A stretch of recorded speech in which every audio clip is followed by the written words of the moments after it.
I think it's time we start talking strategy for stacking gold and silver in 2023. What do you think? Let's explore.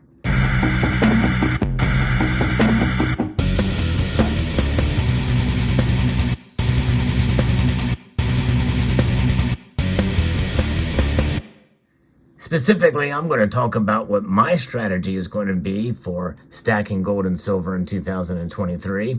And I'm very curious to see what your strategy will be for 2023.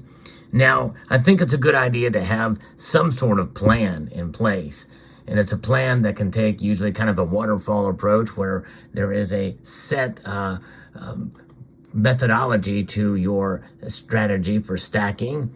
Or it could be something that's more agile. And I tend to take the more agile approach based off of a lot of different factors. And the two biggest ones that will influence my strategy is going to be obviously finances, what other expenses that could come up that could get in the way of stacking gold and silver, much as what happened to some degree last year. Something could come up this year, and that would certainly put a hamper in stacking. But nonetheless, the opposite could be true too, and we could see, windfall of sorts or unexpected income or working extra hard, earning extra money to be able to buy more gold and silver. But my stacking strategy is going to be based off of that personal finances and what I'm available or what I'm able to do in that regard. But the next thing is going to be the gold to silver ratio. Now, some people kind of balk at the gold to silver ratio and say really you shouldn't use it to guide what you're doing because gold and silver, very well, they have different roles. And so that gold to silver ratio is going to fluctuate. But I think in terms of buying, it's a good idea to pay attention to it and regard it, unless you're just dog-headed wanting to get more of one metal or the other for one reason or another.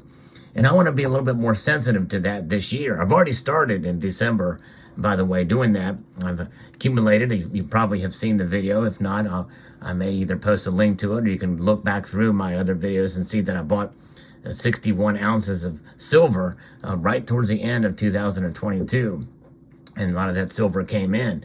And I do that based off of a widening gold to silver ratio.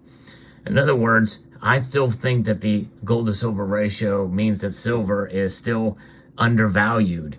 And I believe that with just a couple of different things that could happen in the economy, we very well could see silver break out and break out above gold, meaning that it will perform faster than gold, narrowing and closing in on that ratio. The last time we saw that happen in a dramatic flare was an anomaly known as the 2011 price hike up to almost $50 an ounce. At that time, the gold to silver ratio narrowed it to about 32 to 1. Now, that's unlikely to happen anytime soon, but we could see it maybe roll past 65 to 1 and maybe get down to 60 to 1. And in such a time as that, I may start negotiating some of the silver for gold at that time, even though I really don't trade the ratio in a physical sense. If you want to learn more about that, I would suggest you subscribe to and watch Silver Bean Counter, because he likes to and has found some really good ways to be able to do that, and has done it for quite a number of years. So he knows how to do that. But for me, I'm buying based off the gold to silver ratio in preparation for a potential future change. But regardless, I do want to kind of diversify my stacking of silver to some degree anyway and get a little bit more bars. And I've done that with examples that you see here. And so I think if I was to stack more silver, it probably would be in bar form.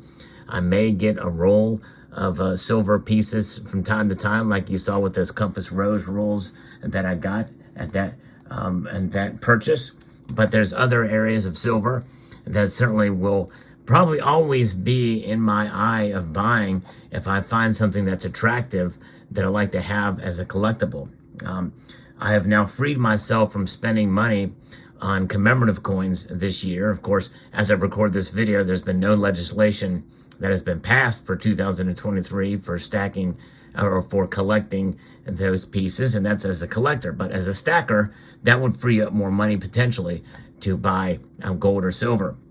In terms of the gold, I definitely want to press on in that regard, and try to go as much as I can in on gold so that any silver stacking I do won't be affected by that. However, narrowing in or further expanding upon the buying based off the ratio is if gold goes up much more than it is now, it may be difficult to buy a full ounce in given time or as frequently, which means that I may end up buying a full ounce infrequently, and any money left over, I go towards silver. And because that gold to silver ratio will be high, and I can make that move to buy a little bit more silver, and maybe have less gold in 2023 than I did in 2022. I've not really set any goals for myself in that regard. I really didn't do that in 2022 as well, because of the first reason that's going to affect it, because of financial circumstances.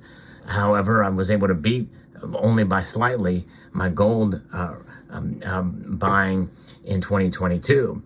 So that's kind of where my thinking is for buying and strategizing for silver and gold purchases for 2023. Obviously, if the prices get way too crazy, you're going to be doing a whole lot less buying. However, I will probably buy on the way up, utilizing to some extent the smart dollar cost averaging aspect of my strategy. But nonetheless, any kind of dollar cost averaging that you do is certainly not stupid, and is certainly a good way to be able to accumulate and purchase your precious metals, because in the end, it's kind of a wash, right? It all averages out. And we've seen that time for most people, that dollar cost average anyway. So there you have it. So that's kind of what I'm thinking for 2023 for what I will personally do. But everybody's different. Everybody's financial circumstance is different. They have different priorities, whether they be necessary or otherwise. I mean, there may be some things you want to do in your life this year that aren't necessarily necessary, but you've really been wanting to do them. Maybe a special trip somewhere. And by the way, we talk about, many of us in this precious metals community talk about being fiscally responsible. And I'm a strong advocate of that. However, I'm also a strong advocate of, and I'm speaking to myself in terms of here, is to enjoy yourself. Take some time away and enjoy life. Do things. Take that special trip. Go out to eat from time to time. Just don't overdo it. In moderation comes everything. But I think it's a good idea to not get burnt out on anything. And again, I'm speaking to myself because I do tend to do some things either too consistently at times, but that's just part of my personality, what have you. But nonetheless, there is a time to enjoy as well. And I encourage you all to do that, but be responsible with your money, your finances. You know the old saying, pay yourself first. Well, I say screw that. Pay your bills first. Take care of your financial obligations before anything else. And also when you are stacking gold and silver, as a strategy for 2023, keep in mind there's other things to prepare for as well and other things to stack. I think it's a good idea to have a savings of dollars on hand just in case, there's an emergency that comes up where you can spend these devaluing dollars for that emergency instead of having to liquidate your gold and silver for such emergencies. That really does help. It makes a difference. And consider maybe understanding that inflation is still with us and is not going to probably go away anytime soon. It's probably a good idea to prepare with buying non-perishable items that are going to go up in price, down the road there. So that if you keep that in mind and continue to prepare financially, fiscally, and also logistically, you will be in good shape. For sure. But I am very curious to see what your strategy is for stacking gold and silver for 2023. Will it change? A lot of it may depend on your personal gold to silver ratio.